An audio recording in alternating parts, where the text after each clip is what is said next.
All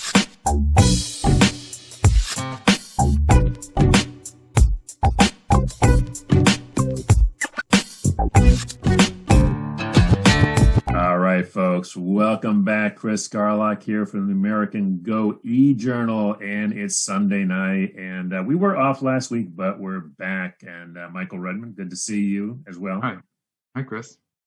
A couple of things fun tonight. We're going to do one of Michael's recent games. We'll talk about that in just a second. As always, we are live, so if you got questions or comments, hit us in the chat, and Jared will relay that, and we will attempt to the best of our ability to answer them or not, as the case may be. We have a little bit of news. You, in case you were not busy enough already, because I know you were teaching a class, college class, and now you joined another school. Yeah, it's the Osaka Go School, I think it's called. There was an article in the journal, right? Yeah. And it's a group with Ryo Maeda, you might say, the guy who goes to the Go Congresses. Maeda-san, yeah, we love Maeda. A lot of Western Go players probably know him. He speaks English, and he's giving these lessons on the net in English. And for the time being, I'm just doing teaching games. So they asked me to do simuls for their school, and I will make some comments, and Maeda's probably going to build them into videos himself, actually. But so I'll be making live comments on the games, I think. But apart from that, I think Ryo Maeda is going to make some videos out of those. Excellent. So we'll see how it turns out. It hasn't happened yet. It's later this month. Okay. Well, it's a good school, and Maeda is wonderful, and we can't have too much Michael Redmond, so it's everybody wins, so it's all good. Jared will put the link to that in the chat. Osaka Go School. We neglected to put it in the e-journal story, but once we get off this stream, I will add that. Jared can share that story as well. I think they have a place on Discord, actually. On Discord, okay, cool. Yeah, so check that out. And of course, we have our ongoing AlphaGo versus the world. We're coming into our final stretch. I think we'll wrap that up by the end of the year. So keep an eye out for those as they continue to go out. And of course, you want to subscribe if you haven't already to Michael's YouTube channel. And Jared will put that in the chat. So I think we have covered all of the bases. Oh, except before we get into the game, as you know, being originally from California, from the United States, we've had election here recently, and without getting too deeply into that, but it did make me wonder. As you know, there are some folks who are still challenging the result, and I was thinking, what's the history of that in Go? Well, it happens sometimes. And it's a part of the process of improving the rules, basically, because we do have a kind of an imperfect set of rules, which is very linked to the traditional way we play Go in Japan, for instance. And so there's ambiguous situations which have to be have to have a referee decide them. So, like, you have the triple ko, which is a replay, for instance. Or you can just have a simple case of maybe they lost some of the captured stones and they are not sure what the result was. Right. The player can ask for a recount immediately after the game. But if he steps away from the board, then he has acknowledged his defeat, basically. It's like that. So you have to immediately ask for a recount. And that's something that's accepted. It's something you can do. It sometimes happens, like if there's a lot of captured stones, or if the result doesn't match what the players think it should have been. And there's a knack for knowing that. Like if you, it depends on who fills the last dame. You can tell what the score is, whether the score is going to be even or odd because of the number of stones you've played. Okay. And so if that doesn't match, the players will, if the players are professionals, they will immediately know that there must have been some kind of a miscount. And if it's a close game, they will probably, at that point, both players will agree that someone played the last Liberty, so that doesn't fit. And they will usually immediately agree to a recount even without using the referee. But the referee has to watch that happen, though. And you've served as a referee, right? I've served as a referee, yeah. And there's famous cases like there was a triple ko in one of the title match games also. Oh wow! And there was a triple go on TV in which I was the referee. And it was Yamashita and Konorin, Yamashita Keigo and Konorin. Okay. And it was the final match of this TV tournament, and they got into a triple ko, and I had to be the arbiter for that, and the commentator had a date later that night. He had something to do, and so they were out. They didn't have a commentator for the TV match. And they had to play it immediately. They had to replay immediately after that. And so I was the referee for the first game, and then when they replayed, I was the commentator. Double duty. I was the only person in the room who had a suit on. I had my necktie and all. So I was the only person who could be the commentator on TV. Oh wow! There were other professionals there, and one of them was the referee for the second game. Well, good for you. I mean, you get the perfect skill set to be able to do those different things. But it was really fun. I should think, commentating is one whole thing. Refereeing, it just seems, just from the bit that I've seen, with some of these high stakes, even in amateur level, people can get pretty hot. Probably not so much at the pro level, I would think, but at the amateur level, I've never seen a fist fight. I've heard about them, but I've never seen one. But it's interesting. I think amateurs tend to get more excited. Professionals, although the stakes are much more high for professionals, it's strange. Professionals are a bit more calm about it. Right. Well, you're trained. You're trained, and you compete. And it's part of the culture. Part of the culture is accepting what comes, basically. There's two famous ones I wanted to refer to before we went on. One was Stephen was talking about a game where somebody refused to play what they thought was a meaningless ko at the end. Oh yes, well there was a period where the rules about finishing kos at the end of a game were not very clear in Japan. And in Japan, you just stop the game and you fill the dames and it's over. So there's a kind of a beauty in that setup. Yes. Where you cannot continue playing. You don't play the meaningless moves, you might say. Right. And so they have to decide whether you are forced to fill the ko or not. Like it can be a ko where one player has a whole bunch of ko threats which will not go away. So that player, it was just a normal final ko, a half-point ko is what they call it. And he didn't want to fill it. And they didn't have a rule about that. So that was part of the process of making those rules. I think now you have to fill it if it's a direct ko. But if it's a step ko, what about a step ko? Like if it's a step ko, then maybe you don't have to fill it. And so there were various cases. There was a multiple number of cases where people raised these questions. And they didn't all change the win-loss result, actually. It was interesting. Right. But they wanted to raise these questions just to get because they had issues with the way the rules were. The rules weren't perfect. Mm-hmm. And of course, the rules still aren't perfect. But they work. Like it's a very rare case when we have a problem that leads to a replay or something like that. Right. And I was thinking one of the many advantages to the online play is that you don't have the issue.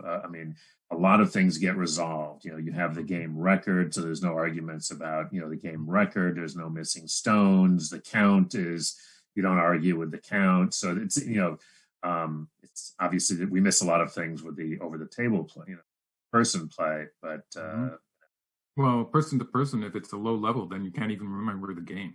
That's the problem. And yeah, so that's an issue there. Yeah. All right. Well, thank you for that. It was just something I thought, well, this is interesting. Once we humans start inventing rules, we deal with that. All right. So let's talk about when was this game played? Who were you playing? And what? It was about a month ago. I was playing against Meien, and I almost didn't make it. Didn't make this video because something that happened close to the end of the game was a bit annoying. But that was my problem.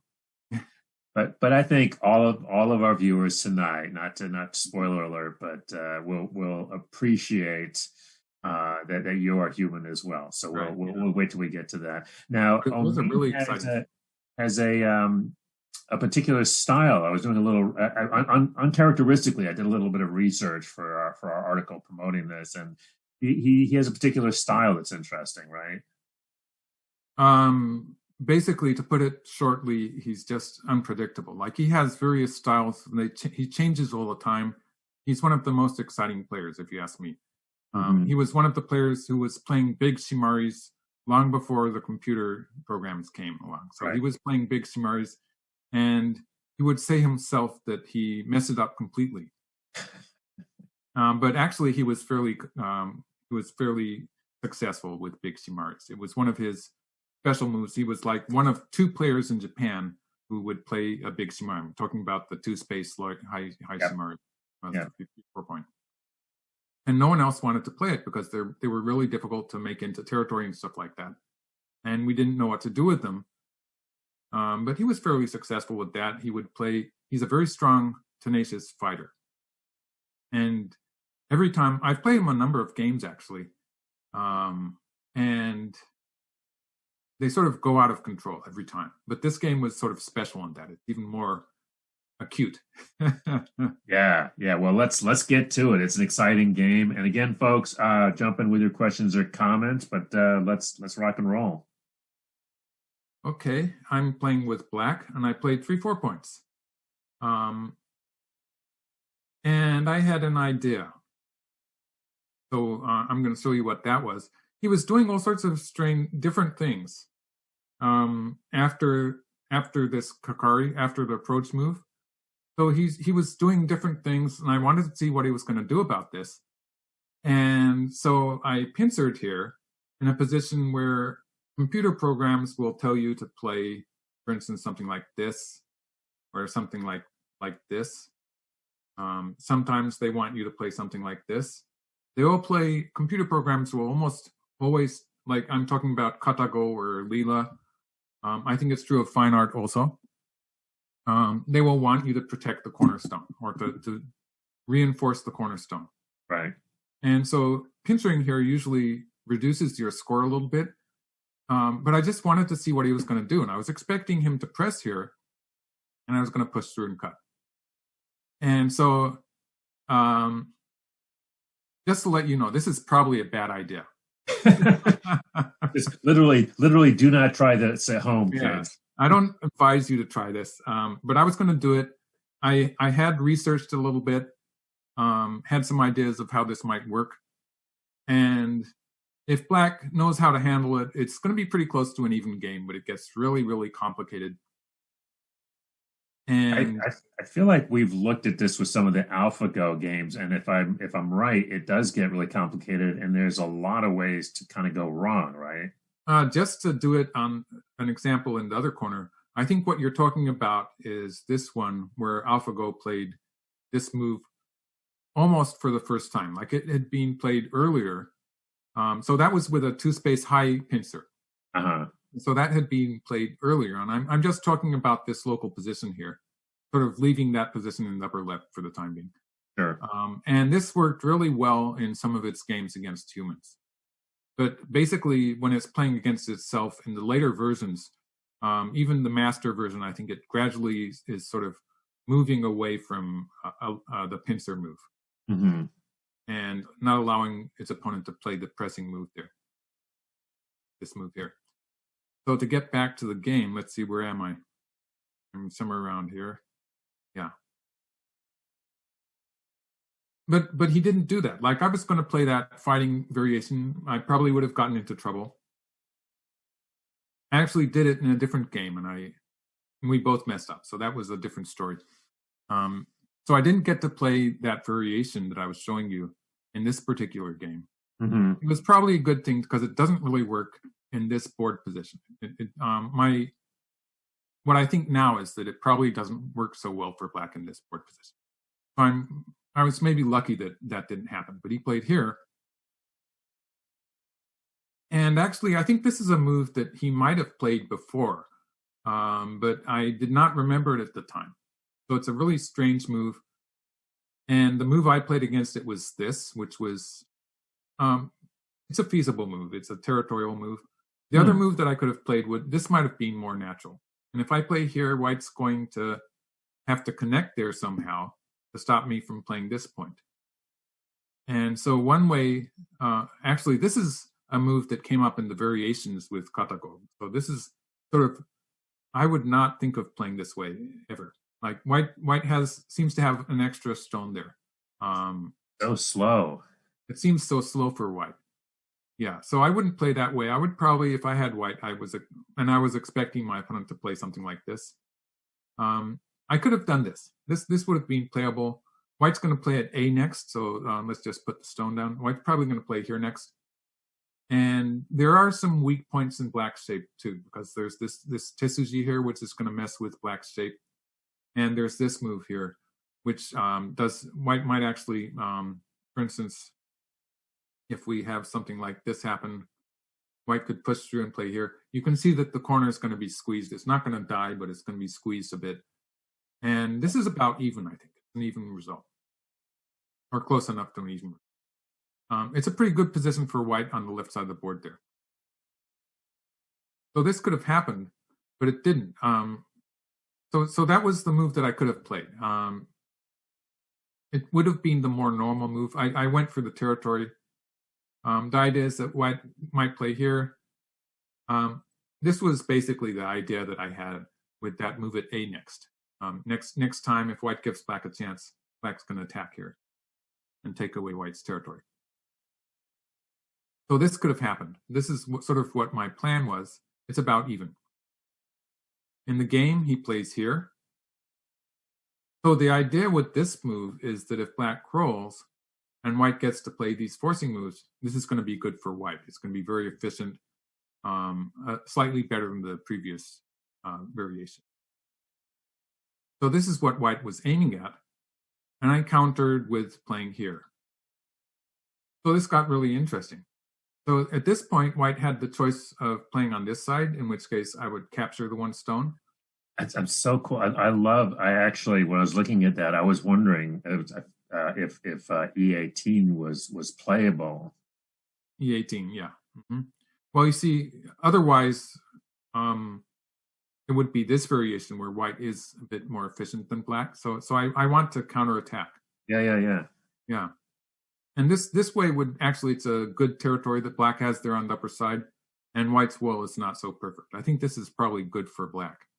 Looks good. So he plays the double hane. So this is the shape move. And if I go after that one stone, he's going to have a ladder here. So that would be bad for me.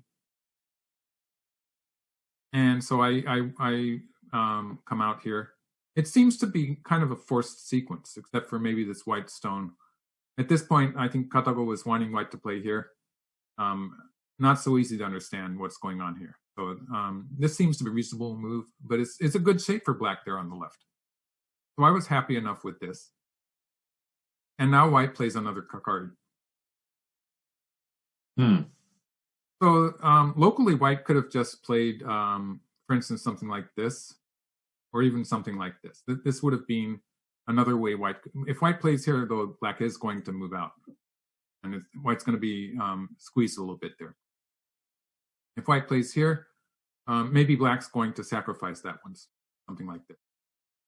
So this would be a good position for black on the left and a reasonable position on the right. I'd say it's about even. Because white feels a little cramped to me.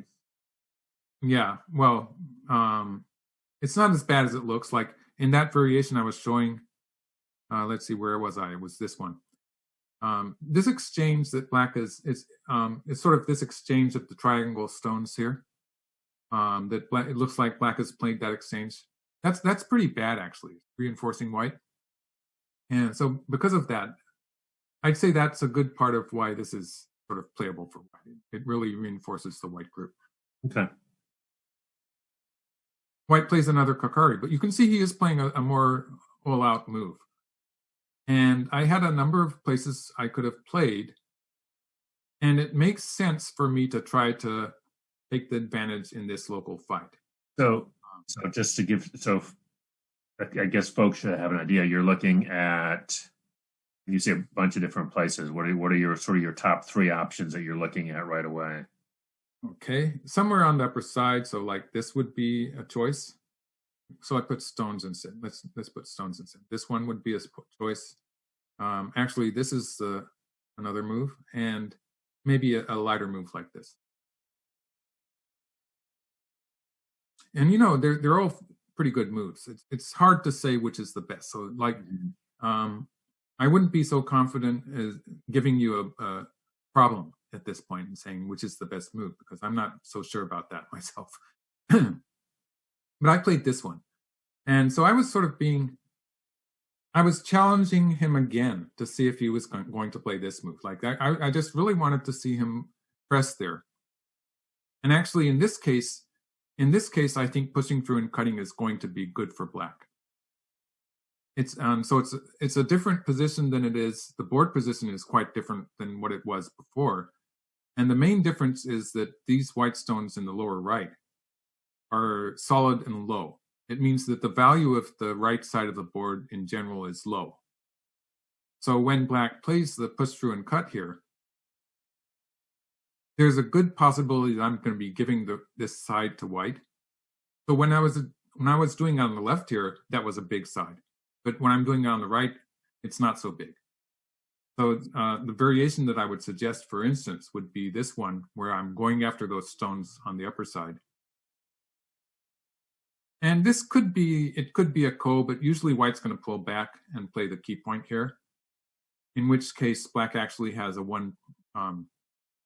There's still some kos hiding there, but like if white plays this way, it's just a win for black. Black wins by 1 move. Let's just fill some more liberties just to make it more clear. So white could play here, here, and at this point, right, white has nothing to do. Right. Atari already. So it's either a very desperate ko for white that is not relatively easy for black, or it's going to be dead like this. And you can see white is getting something back on this side, but when this position is low, it's not so important that white is getting the right side. So this would be slightly better for black, with black's strong shape pointing to the left. So I'll be able to attack these stones on the left next. So this would be working well for me. So this is a board position where actually I think pushing through and cutting here is probably going to lead to a good result for black. So I wanted him to press. Again, he did not press, and he played here. And at this point, I just wish I had remembered my lessons with Goseigen, because they were completely out of my mind. And I was thinking that this move looks sort of lame because it's moving towards that lower right area, which is a strong position for white. It's not so interesting. And this is the move I chose. So I took the move that was taking more territory. Another move that could be considered would be, for instance, playing here. And this sort of depends on the ladder. Like if black can play here and cut white, then this is good. But when the ladder favors white, as it does in this board position, it's obviously not a good idea for black. So where was I? Let's see here. So I chose this move. I chose this move, taking territory. So I'm taking territory on both sides, and white is going to invade here. Yeah. And this is where the fight starts. But when I put it to Katago, actually, it was this move that came up. And this is one of Goseigen's favorite moves. Leaving the corner there, allowing white to play this move, it's still not a white territory. It's a move that Goseigen liked to play. And in this board position, it's working well because I get to attack white on the left there. And that's the marked stone in the upper right corner. At any point, I can play Q17 or something like that, and it'll be easy for me to live. Actually, I think the sequence is usually playing once here first, and then kicking here, and then pulling back. That would be the sequence that works best. And it's really easy for black to live there in the corner. So this would have been my best move. All I had to do was remember my lessons with Gosagan. I was at his study group. Yeah. I should have remembered that. And it works so well in this board position where I'm pressuring that white group on the left. It's a really lovely move. It looks so slow, but it's so powerful. It's very powerful. So white played here. And okay, this is where I really started to fight in earnest. It turns out that this is the suggested variation that I got from Katago. It's a position where black has a lot of choices, but this looks like it gets the best score ultimately if I sort of dig into it. White's going to capture the one stone on the left. And computer programs throw in that exchange with 5 and 6. I don't really know why it has to be now. Something like this, where black will have the advantage in the running fight now. So the running fight is going to be clearly an advantage for black. And black does have some territory too. So it's probably a slight advantage for black at this point. A very close fight though. So this was the suggested move, but I wanted to attack that white group on the left. So that's just the way I play. I'm very aggressive. I'm a lot of the time. And if white extends here, which is the expected move, I was going to wedge my way out and start pushing. And actually this matched with a variation that Katago was showing with. So it's pretty good. But it seems that Katago thinks A was an overplay. So I'm not really getting the best scores here. If we compare to the previous variation where black has just jumped here. The score is lower than that, but it is a position where it looks like it's playable for black, and even a pretty even fight. My score has gone down a bit, but I sort of like this way of playing. So I would have been happy. But instead, white bumped against black too. So this is where it gets really exciting. I didn't expect this move. And I jumped out. And now he plays this move, which is just so unique. And I think only old man would have come up with this move. It's a weird move. And I don't think it's good. And this is the suggested move where white is taking profit. And white can survive on the left. Black can push white around a little bit. But there's no way to really kill this white group. At any point, white can capture the one stone they're threatening to live on the side. Right. And so I can't do anything really drastic. Like if I do something like, let's show a really wild variation would be something like this. At any point, white can play here. And you can see black's corner group is starting to get into trouble now. And at any point, white can live with this, putting a stone here. So it's not clear that black is going to get anything out of this attack. That's just not going to work. It would be an overplay. So I would probably, in this case, I would probably just continue this way, taking territory on the left, allowing white out, and continuing the fight. But this would have been better than the game for white, just because white has this territory here. So white has that settled group on the upper side. So it would have been better for white. In the game, once white plays here, things start to look good for me. Like if we were playing on the internet, you would think this was a misclick. Yeah. Black extends, white moves out. And white doesn't really have time to do this. Like white would like to be able to enclose black. Now this time it's a bit more dangerous for white, even if black just plays the normal knight's move. Black can play here, or even this would work to a certain extent. And this is going to be a bit more dangerous for white. Yeah, white is very busy. So white played this exchange and jumped out. So this is working very well for me because I get out here. And here we have, let's see, that's 2, 4, 6, 7 groups on the upper side. And, 2 of them look like they're alive in the 2 corners, my 2 groups in the corners. But we're going to have life and death situations for those groups in the end of the game also. So all of these groups are liable to die at some point in the game. This is starting to look like one of Mr. Yang's year problems, where he creates 20. It 20 turns into a character or something, doesn't exactly, it? Exactly.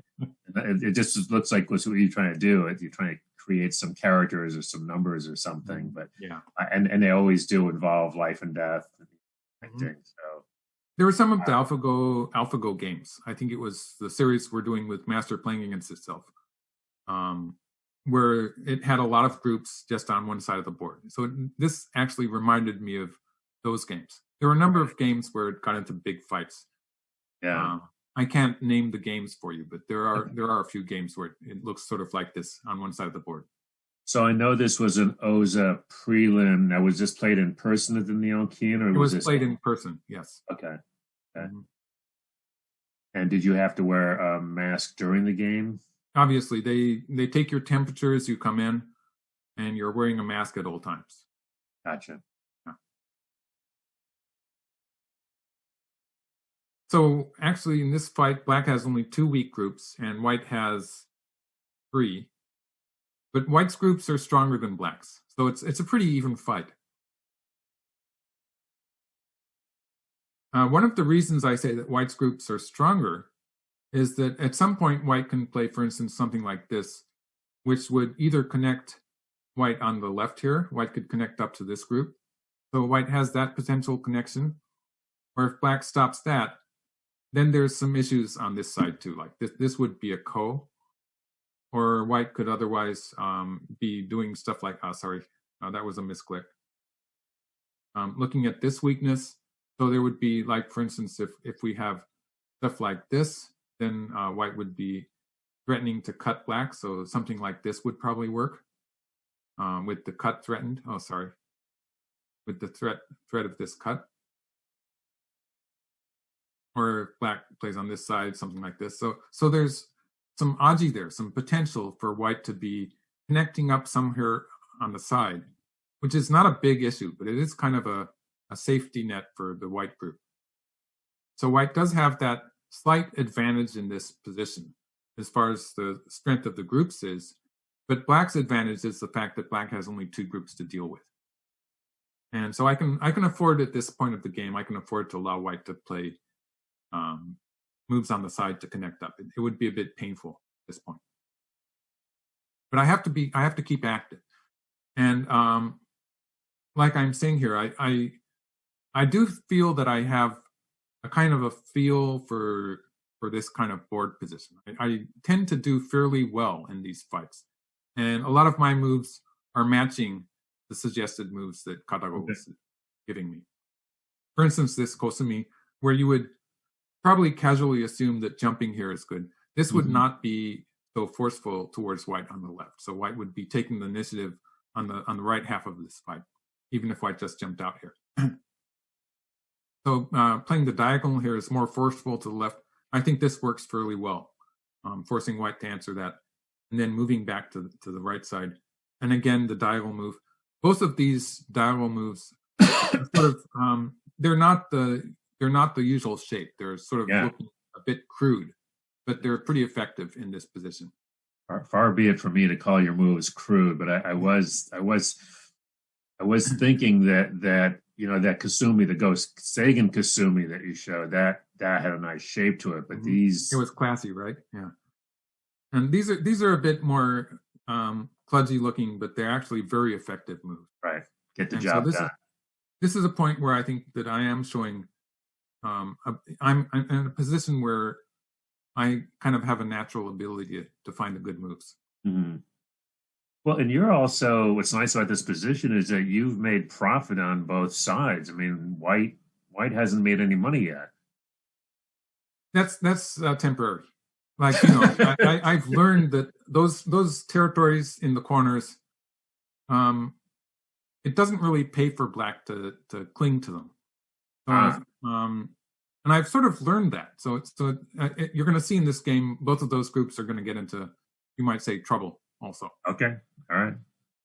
And actually, at this point, this move that ignores my corner group, it's a really important move, and it's a good move. It's getting rid of those potential moves at A or B that I was talking about. Right. It's completely cut White off, and it's going to set up a big attack against this group. and eventually this group too. So it's a very effective move, and it's a move that I would have had trouble playing, say, when I was a younger player, when I would be really worried about what's going to happen to that corner. But after looking at all those AlphaGo games, like, I know that I shouldn't be caring whether that corner is a ko or whatever, or even if it dies, I probably have some way to make it work. And the reason I can say that is because I've seen it happen so many times with AlphaGo playing against the humans and playing against itself. Right. It just doesn't bother about these groups. So I know that I've seen it in practice, and I've seen that it works. And I have this feeling for throwing away stones like that. In actual practice, it's going to be really difficult for white to kill that corner. So white plays here. White's going to use the weakness in the corner to escape out into the center. And this is a point where I was really annoyed with myself, because this is going according to plan up to this point. And I was going to play here. And I don't know why I did not play this move. Oh, wow. I was planning to play here. And for instance, if white pushes through and cuts, I can just play like this. In this case, this stone here is really working well because it keeps me alive in the corner. So everything is working well. And I can attack. And this is just playing, it's just bad for white. You need to show folks why. I think people may be looking. You need to show what's going on that side group. You know, they're worried about if white Atari's. Atari? If white cuts here? Yeah. Oh, that's no problem. Like locally, I could maybe play here and connect underneath, and I would still have room to live. Right. Because if white jumps in here, I would take, and so I have an eye here or an eye here, one or the other. My other eye is going to be here. Right. So it's no problem. Or if you're looking at territory, it would be equally valid, I guess, to play on this side. It's hard to say.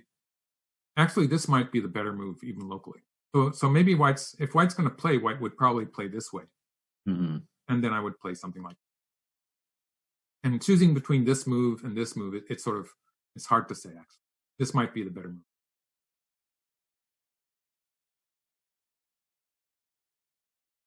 So I was working really well, but I played this move. This is a terrible move. This is slow, and it reduced my lead. At this point, after playing these moves, all of these diagonal moves that I played, they're very practical moves that are working really well.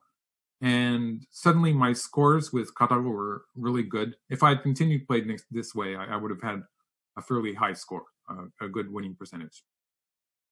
I'm getting to believe these computer scores. After this, it's a bit lower. It's still better for black than it is for white. But it's the beginning of a lot of confusion here. So white is still being pressured a bit on the right there. White's group on the right is not 100% yet. So he plays here to attack my corner and reinforce his side group. So now the side group is pretty much okay now. And I played here. And this is where I spent a lot of time on this move, because I considered the idea of just leaving that corner and giving it to white, and so playing on the outside. So I've added that to the commentary. Playing here, and this is a very worrying way for people to play, because it is, if I do somehow lose control of the fight in the center and end up losing my upper right corner, then that would be, then I would lose the game, obviously. But this fight and this attack in the center is so strong that it's going to be difficult for white to even survive here. So I should have played this way and just continued to attack here. Eventually, white's going to be in trouble in the upper left too. And the point is, if I take any one of these two white groups, then it's going to be good enough to make up for the upper right corner. I don't have to save the upper right corner. And that's just territory at this point, because white's group here on the right, this group here is pretty much okay now. So I really wanted to play something like this, and I should have. But I sort of chickened out here. And this was bad because it does when white gets to play that exchange. I even forgot to peep at A. I should have peeped once at A. But having this stone here, it's going to make a difference when white plays here at some point, because when white plays here, white's going to have a potential I here, and also the potential connection on the first line. So if white plays here, white's going to have a connection there. So if black plays here, white can play here. Now, even if we assume that at some point black has played this peep and can capture the stone, it's still going to be a connection on the first line. So that's an extra potential I there for white when white plays at 1. Because black would have to cut that white group off, something like this, and then white would be able to for instance, make an I like that. Just that easy. So that's an extra I there for white. And so if you combine that with the I that white has here, white has another I here in the center of the board. White can make an I here. So white already has one I. That makes it a lot easier for that group. And that's all because white got that marked stone at P19. So yeah, so this was bad. And white gets to escape towards the center. This is still not bad for the game. Is closer to even now. It's still an even fight. It's still maybe good for black.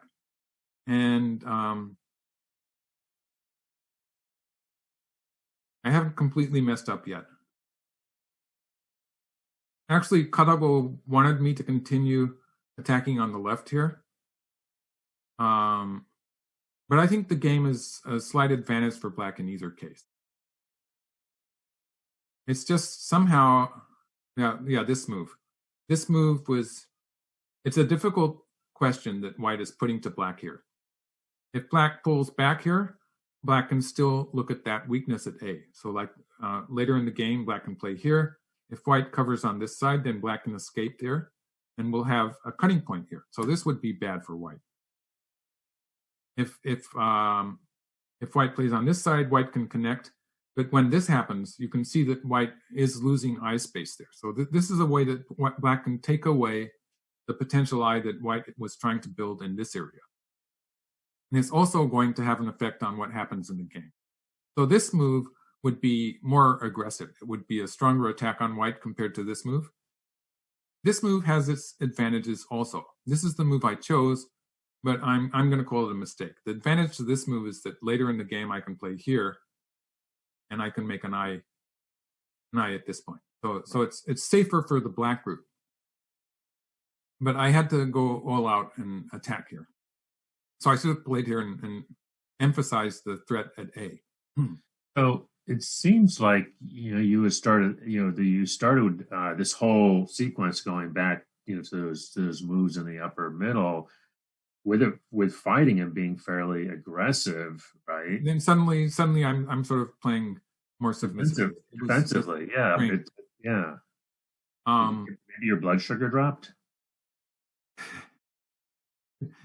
I think it could have had some something to do with the fact that at this point I was realizing that I was winning the game. Or you could put it that way. Or I realized that I had an advantage maybe. Right. And that could have had it's not supposed to have an effect on how you play, but I that's how I would see it now. At the time, I did not realize that, at least. Right. At the very least, I did not realize that I was doing that. And, it's very subtle. The choices I was faced with are actually very difficult choices, like the choice of whether to save that black group in the corner or not. Mm-hmm. It's really hard to say whether this move or this move is going to, which has a better winning percentage. Because if I play this move and I mess up in the center, then it's going to be a complete crash. Whereas if I play this move, then at least I still have a lead. So it's the safer move. And my assessment of the position is that I am ahead at this point. Mm-hmm. Actually, that assessment is correct. So there is an argument to say that this is the better move. But the succession of moves like this, it is making the game get gradually closer and closer. So there's it really depends on how you set up your game plan, I guess. Mm-hmm. But I'm going to call this one. It's a a real mistake, you might say. A mistake that this was bad almost in any case. There's no argument that I would give that this is a good move. So I'd say that this was a real mistake that, like, if I had played this way, I think my previous choices would have been validated to a certain degree. Right. But this sort of breaks the deal here. Yeah. L18 goes away now. And this is where you see the reason. Now, this is another move that is the main idea for white here is that white is trying to make things a bit more complicated. White's still in a bit of trouble. So white's trying to distract black, you might say, by creating another potential problem on the lower side. And if black is going to be if black is going to play something very cautious like this, then that means white's going to have no trouble making an eye here. And then white would be just alive already. So that would make it easy for white. So black has to counterattack here. And when this happens, and I play here, now that exchange, the marked exchange there, makes a huge difference. Because if we could move that black stone to this point, then black would have a cutting move here. And that would just cut white off. Yeah. But we can't move that stone now. So it's like this. And I actually did play that move, but I should have just played here. This is going to be very exciting, actually. It's going to be very much more complicated than it was before, because black's group on the right there is cut off. It looks like it's going to survive. White's group in the center, it has an eye here now. It almost has an eye there. It's not completely stable. Like black can still play at this point. And now let's do that. Let's see, whose turn is it? So like if white plays somewhere around here, black can still play here and push through here and take away that eye. So that's half an eye. White has half an eye here by playing this point and then this point. White can make an eye there. And white has a half an eye. I showed you how white has a half eye on the upper side too.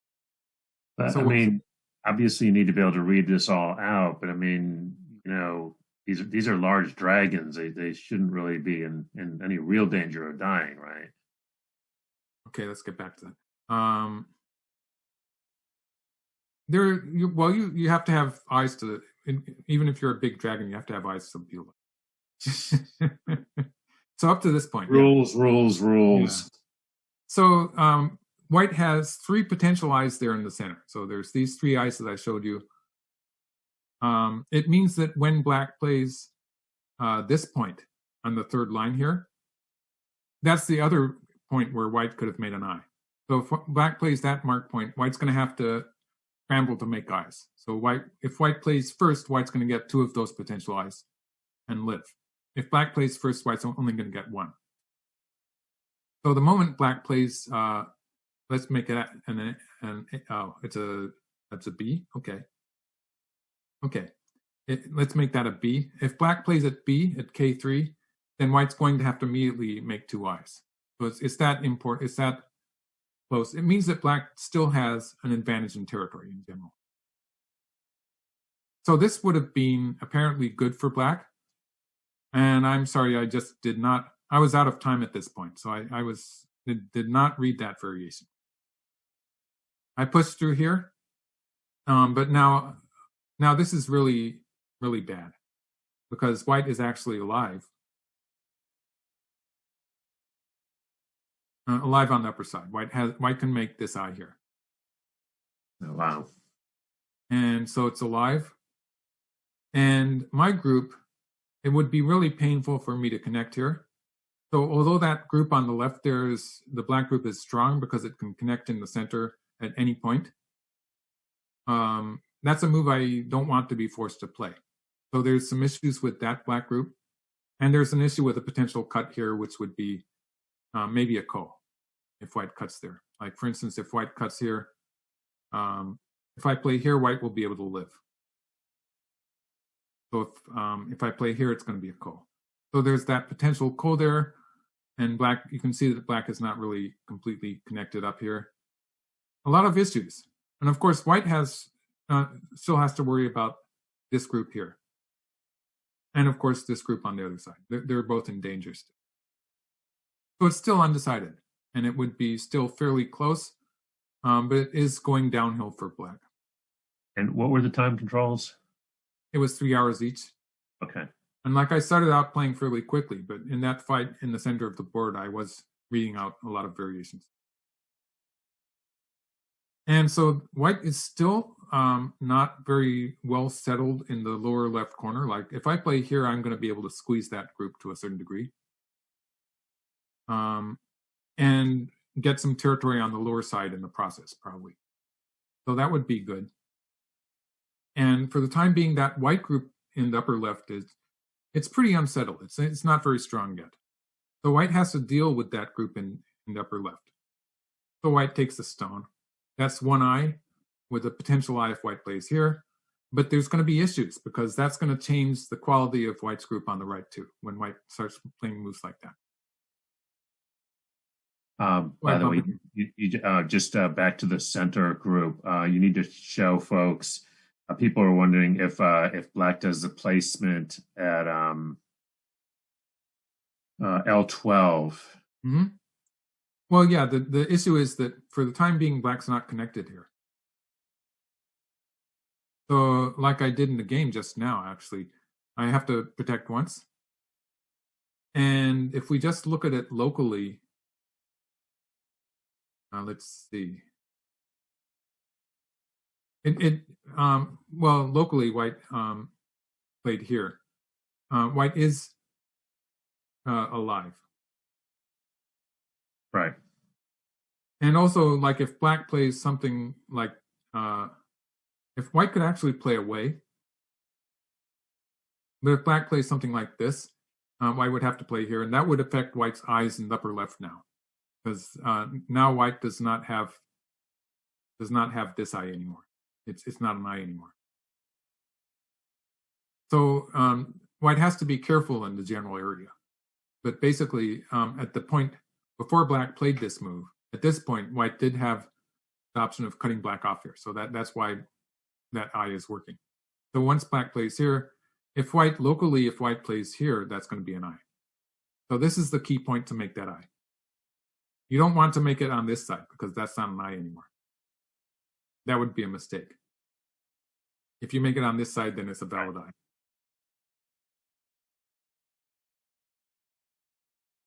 So white played here. And now I'm playing here. I'm just putting pressure on that white group. I want to squeeze that white group at A. And then later on, I'm going to play at B. So at this point, the game is still very close. And I'm figuring that if I can get some territory here maybe, and an extra, like for instance, let's just make it a diagram. For instance, if white plays something like this, then white's going to be alive. But it's a bit painful, right? And I get to play here. I'm going to surround this area while attacking that white group on the left. In the lower left corner, white still has to deal with that. And my group in the center, it has this connection on the second line or this connection in the center, so it's okay. And I had the feeling that I would be able to win the game in this variation. Like getting if I could make a nice territory there on the lower side of the board, I figured that I could win. So that's my game plan at this point. And white's trying to mess with that. And it gets a bit complicated because white's messing with that it didn't really work, but it did get white the initiative. Like, so this happens, and I don't really have the leisure to connect there. So I'm going to fight the ko. But first I have to get rid of that weakness on the left. Like if I connect here, and white plays here, I have to answer. And this would be just putting pressure on my corner and living on the side. So that would be bad for black. So instead, I play here immediately. I'm not giving white that attack on the corner. Like just by leaving that ko and the potential cut here, I'm putting more pressure on the entire white group. And with this stone that I've just played at 8C, at C8 that is, I'm also setting up an attack here, which could happen later. It did happen later. So white plays the ko. The problem here is that I don't have enough ko threats to win this ko. But I start with this. So this is really complicated stuff that's going to happen. I think if I get 2 moves in a row, I'll be able to kill the whole lower side there. So white has to answer that. White peeps here. And this is the problem that I have, the fact that the lower side, there's a lot of, later on white's going to cut here, and it's going to be it's going to be a ko. It's going to be a headache for me. It's going to be another ko. And that ko could involve the life or death of all of these black stones. So there's, it's a big issue, which is sort of worrying. I didn't really have, maybe I shouldn't have worried about it, but the problem is that not only is it a super complicated fight, but actually the game is pretty close. And so whichever way I go, it could be a very close game. It could be an attempt to kill one of my groups or something. But I don't really know how it's going to turn out. And even now, it's hard for me to say whether my choice in playing this connection on the third line, I just connected at K3. That's a defensive move. And objectively, it was probably a mistake, but not the way my opponent played it. Like, so maybe I sort of continued playing the ko. Continuing playing the ko would be one way to play. I just didn't know what I was going to do with this ko that starts on the lower side. And it's really dangerous for black. Like there's, with the cut here, and the fact that my entire group in the center, if eventually white cuts here, it's not going to have eyes. And so I connected here. And it turns out if white had finished the ko, I think this would have been a win for white. Neither of us had the time to calculate this. So if white finishes the ko, black will continue the fight here. And there's no way for white to save everything here. White has to protect the corner. This is where white gets his eyes. And I get to capture this group of stones in the center. White gets to capture that corner. This is as far as I took. I still have, I can bully the corner a little bit here. Like if I play here, white probably has to back off like this. At the very least, I can get this out of it. I'm going to lose this game. I can't pay Comey. That was the comment I put in the SDF file. So that means I'm going to win before Comey. So I'm winning on the board, but I'm not going to be able to pay the Comey. It was close enough that we saw the possibility, but basically we didn't have time to count the score. I don't think we were in our final stages of overtime. And that's true of both of me and my opponent. My opponent continued the ko. White's idea here is that he's going to sacrifice something on the left instead, and he's going to go after this territory. And it's just a few points difference. The pros and cons between this variation and the game variation. This was just a few points worse for white. It's a relatively subtle difference, I would say. For the complicatedness of the situation, it was fairly small difference in the number of points that white's going to lose. I take the ko. In this variation, now I have a very solid position here. And so white's ko threats are limited now. So I'm going to win the ko. And white is going to take the lower left corner. And finally, we have a peaceful end. With this move, I've finished the ko. So I've taken away any threat that white has in this area. For instance, if white continues here, I can just play an Atari and connect. And I'm alive in the corner, and so it's no problem. And so I've taken away white's second eye there. White peeped once. That doesn't help white at all. It's still the same story. And white has to live on the side. White can't afford, white has to live on the upper side now. So white lived with this. That's alive. And I get to capture the whole left side. So that's what black got out of this. White gets to capture the lower left corner. I played here. this was my chance to play here, a very subtle move, sort of testing white's response. White has a number of ways to kill this corner. If white plays here, then I get this forcing. This would have been big. I get this forcing move. White can also kill the corner by playing here, in which case I play here. White, this is dead, but it's just that it's going to turn into some kind of a race to capture at some point. If white has to be really defensive here to continue. Locally, like if black plays here, white can curl around here. This is a standard, it's a basic life and death problem. So it's dead locally. But that's not a problem. The fact that it's just bad for white because just about everything black does in the area is going to be forcing. Even the fact that white had to answer immediately at 8. Right. So I sort of probed once, and I think in actual practice, white's just going to answer here, and I'll get this forcing move. That would have been a couple extra points for me. In the game, I played here immediately, and white plays here. And the threat of the threat is that if white plays here, here, and here, black is going to win this, but it was black's putting a lot of stones there inside black's territory. So it's just that extra squeeze that white gets there. I'd say it's several points. So it's worth it for white to give black some extra yosei on the lower side, where white will probably play 14 and 16 first, so as to use some of those moves as co-threats. So maybe leaving it at this point and playing here. And so black doesn't have co-threats for this ko either. There's this ko on the lower side. Black probably doesn't have co-threats for that because white has some co-threats on the left side of the board. So this is white's idea. Makes sense that I answered that. That's okay. There's an expression, Michael, that you shouldn't bring a knife to a gunfight, but you didn't even bring a co-threat to the co-fight. Right. Okay. I was just giving you a chance to get a cup of tea there. Yeah, I forgot my tea today. You see, I earlier in the game, I told you I forgot to play that peep. In some cases, that's going to lose me a point.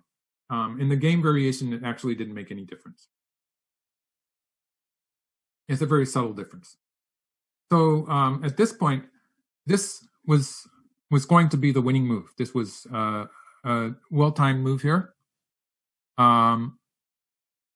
When white was just threatening to cut, I'll mark the point. White is threatening to cut here. This is the timing for me to push through here. It's perfect timing. And it's not that white really made a significant mistake.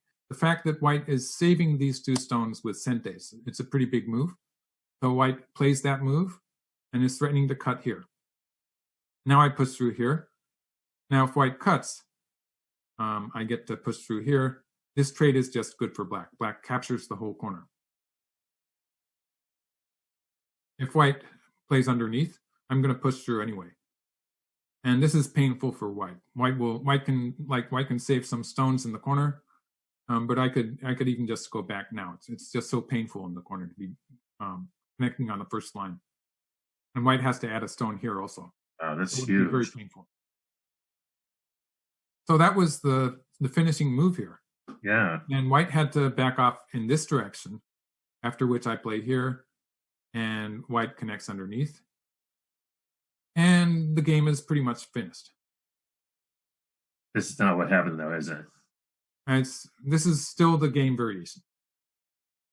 So, I was thinking how to play this corner. Like, I have the small knight's move. I have the large knight's move. Okay. Which do you think is better?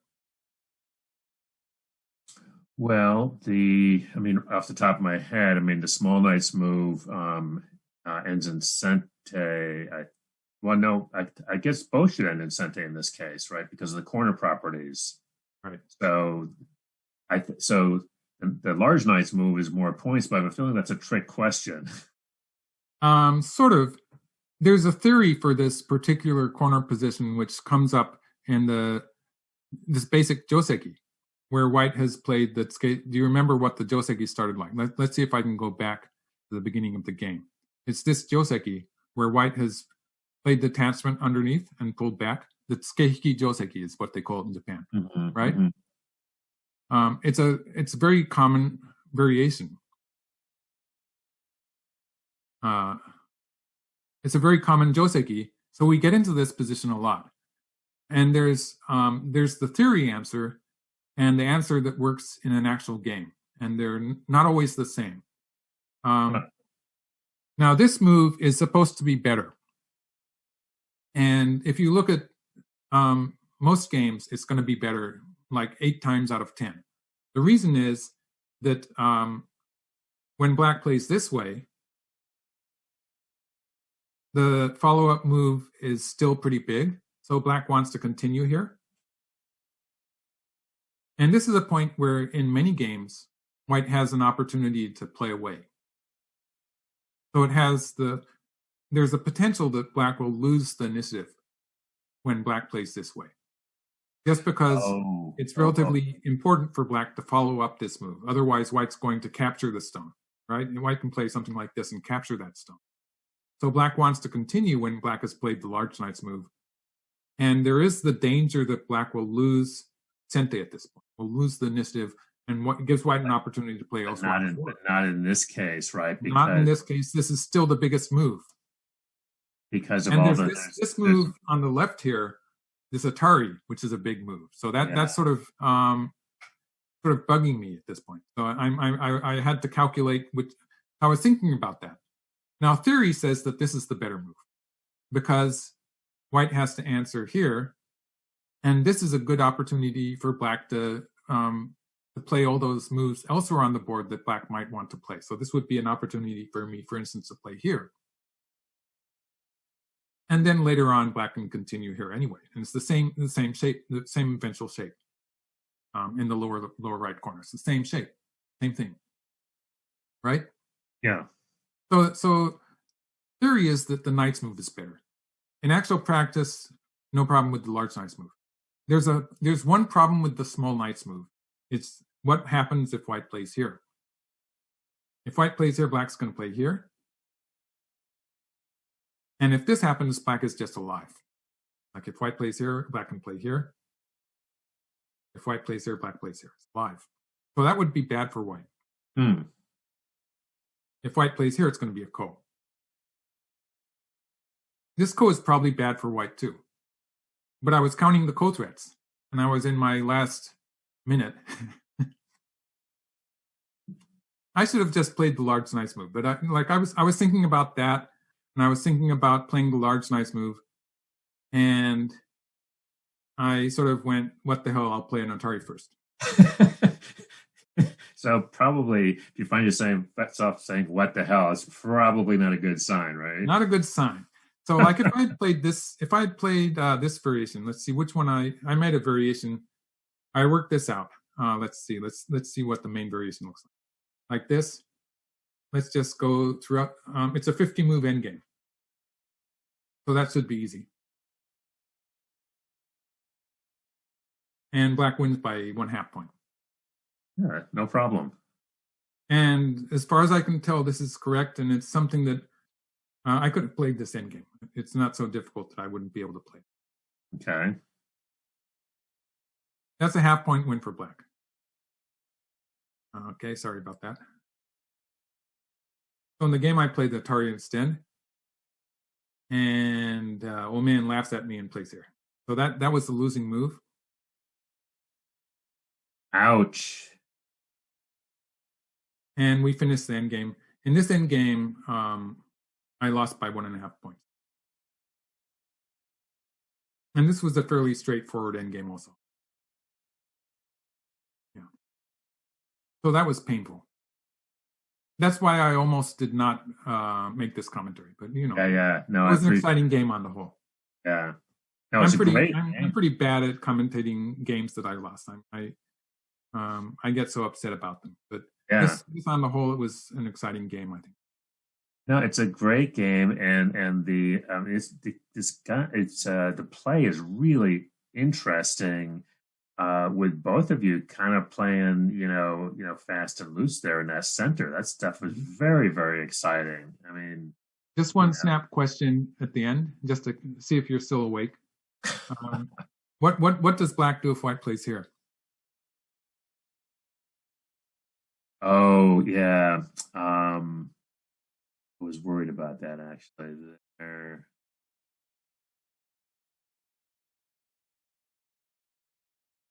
I mean, I'm trying to work out what the problem with the Hane is. Mm-hmm. If black plays here, that was the mistake that I was hoping for. That's one move that black has to put inside the territory. Oh. So that would lose a point. Lose a point. Well, wait, but I'm losing anyway, but yeah. But no, wait. How is it? Because white played first. This exchange, it means that I'm going to have to, after the liberties are filled, I'm going to have to add one more stone. You're going to have to actually take the stones off. I see. That's going to cost you a point. That's annoying. Yeah. So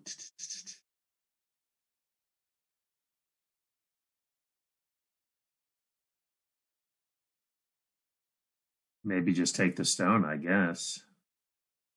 That's even worse. That was the second trap.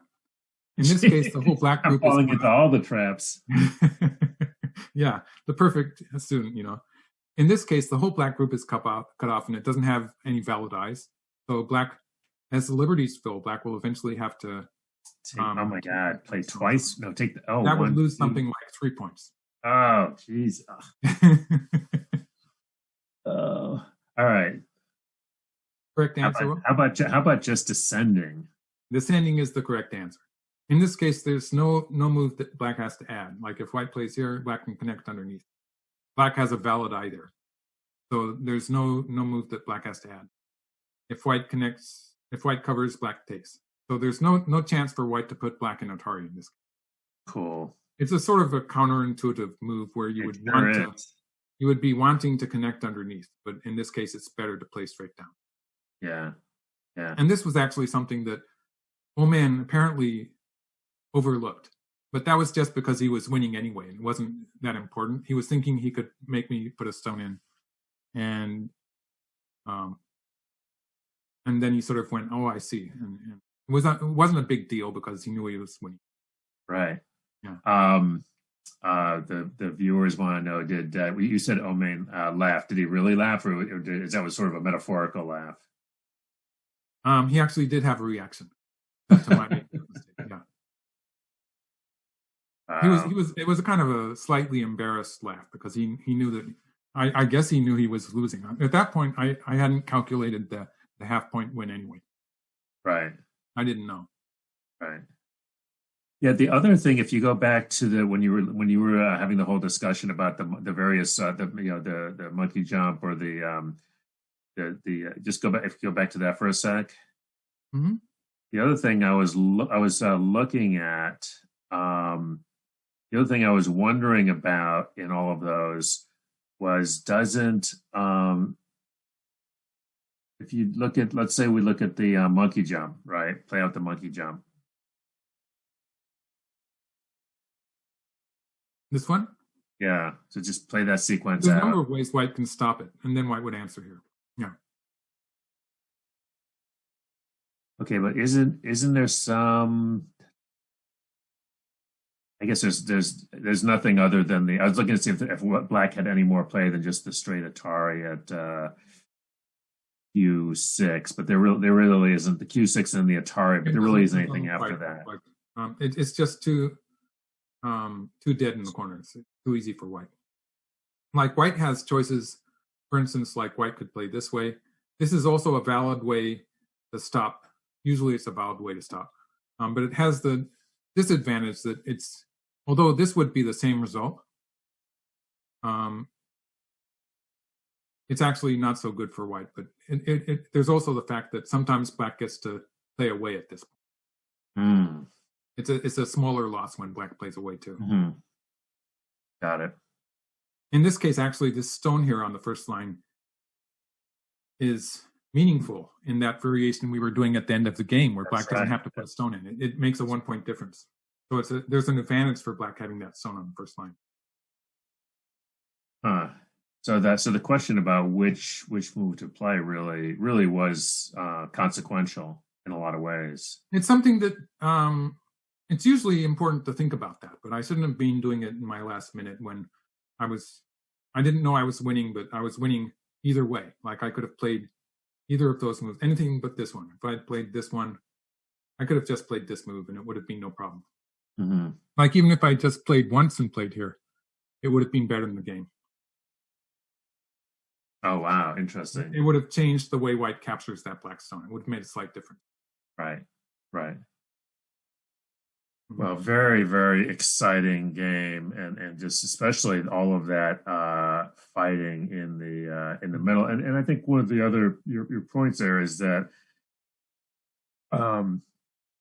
sometimes moves that look crude or slow, if they get the job done, they're okay, right? Yeah, they're okay. And especially in a very sharp fight like this, it's important just to have some reading to back up your play. And shape moves are good, but they work better in a more calm environment. Like when it's a really wild fight like this, sometimes you just have to find a practical move instead of a shape move.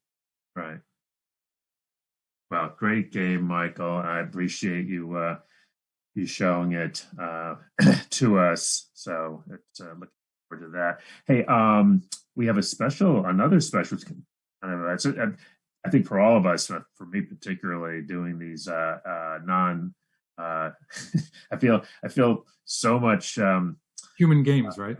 Human games, yes, yeah, very much so. So we have another human game next week, and a treat. Yes, I'm planning to do a game of Sagatas, and his opponent is not so famous. His opponent is someone called Hosokawa.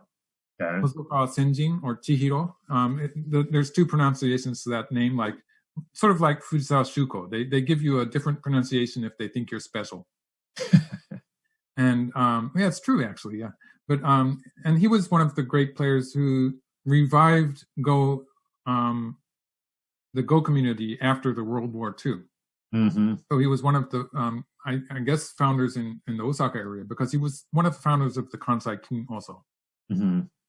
And he was known as the Hosokawa of Ko's, because he loved to play Ko's, and his famous quote, Go is all about cutting. His famous quote is Go is all about cutting. So okay, you can sort of imagine what kind of a game he's going to play. All right. Exciting, something to look forward to. Yeah. Well, Michael, as always, just wonderful analysis. So much fun to see one of your games. So I'm sure you'll win the next one. I won last week when we didn't do this, so that was. So there you go. Okay, I didn't even know that. So good, congratulations. Thank you. I look forward to seeing that one. Thanks everybody for watching. Good to see everybody. Great comments. Thanks to our line producer, Jared Meadows, and our executive producer, Stephen Hu. And we will be back next week, same time. Make sure you subscribe if you're not already subscribed so you get notification. And of course, check out the US Go Association at the American Go Association at usgo.org. Lots more great information. So thanks again, Michael. See you all next week. Thank you, Chris.